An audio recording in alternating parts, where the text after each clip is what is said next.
నమస్తే ఫ్రెండ్స్, సంకష్టహర చతుర్దశి రోజున వ్రతాన్ని ఆచరించి వారికి జీవితంలో ఎదురయ్యే కష్టాల నుండి ఉపశమనం లభిస్తుంది. సంకటహర చతుర్దశి అంటేనే సంకటాలు, కష్టాలు, అడ్డంకులు తొలగించేది అని అర్థం. అందుకే ఈ పవిత్రమైన రోజున వ్రతం ఆచరిస్తే ఎంతో పుణ్యఫలం దక్కుతుందని చాలా మంది నమ్ముతారు. సంకష్టహర చతుర్దశి రోజున చంద్రుని దర్శనం ఎందుకు చేసుకోవాలి తెలుసుకుందామా? ఈ పవిత్రమైన రోజున వినాయకుడికి ప్రత్యేక పూజలు చేసి వ్రతాన్ని ఆచరిస్తారు.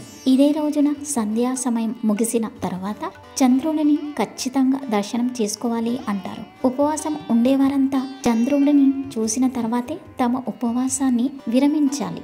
ఈ సందర్భంగా సంకష్టహర చతుర్దశికి చంద్రుడికి దర్శనానికి మధ్య ఉన్న సంబంధం ఏమిటి? ఈ రోజున ఖచ్చితంగా చంద్రుడిని ఎందుకు దర్శించుకోవాలి? ఇలా చెయ్యడం వల్ల వచ్చే ఫలితాలేంటి అనే ఆసక్తికరమైన విశేషాలను ఇప్పుడు తెలుసుకుందాం.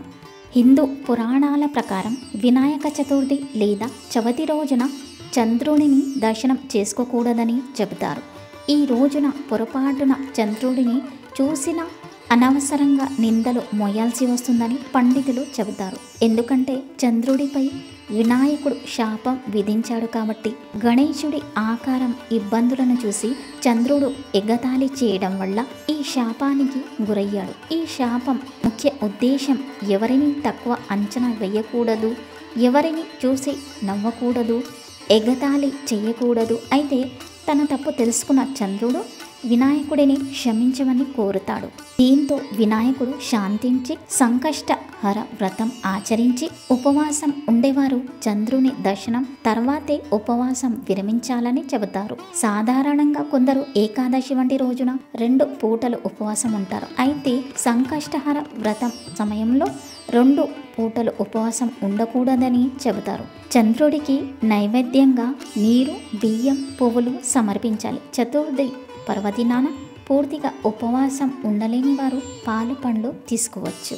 ఈ పవిత్రమైన రోజున తమ కుటుంబం, పిల్లలందరూ ఆరోగ్యంతో ఉండాలని, అడ్డంకులన్నీ తొలగిపోవాలని కోరుకుంటూ వినాయకుడిని పూజిస్తారు. ఈ సందర్భంగా సంకష్టహర చతుర్థి రోజున ఈ వినాయక మంత్రాలను జపిస్తే శుభ ఫలితాలు వస్తాయని పండితులు చెబుతారు. అవి ఏమిటంటే: ఓం ఏకదంతాయ విద్మహే వక్రతుండాయ ధీమహి తన్నో దంతి ప్రచోదయాత్. ఓం వక్రతుండ మహాకాయ సూర్యకోటి సమప్రభ నిర్విఘ్నం కుర్మదేవ సర్వకార్యేషు సర్వదా. వీడియో నచ్చితే గనక లైక్, షేర్, కమెంట్ చేయండి. ఎక్కువ నచ్చితే గనక సబ్స్క్రైబ్ చేయడం మర్చిపోకండి. Thanks for watching. బాయ్.